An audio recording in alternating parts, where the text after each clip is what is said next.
The Train, starring Burt Lancaster, is on BBC Two this afternoon.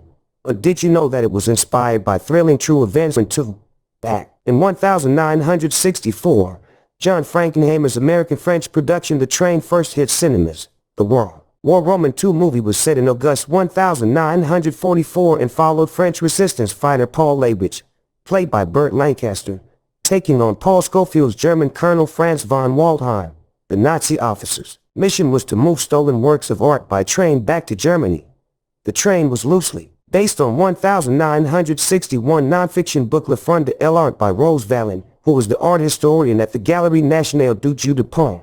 She documented the masterpieces and stories there that had been looted by the Nazis from French museums and private art collections to be taken back to Germany. In real life, the shipment was indeed held up by the French resistance on August 1, 1944.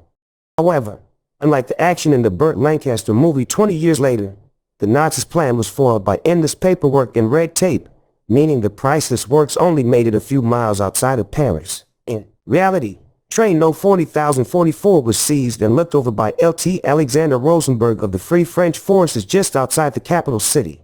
Once the doors of the carriage were open, he found several works of art that had been owned by his father, art dealer Paul Rosenberg.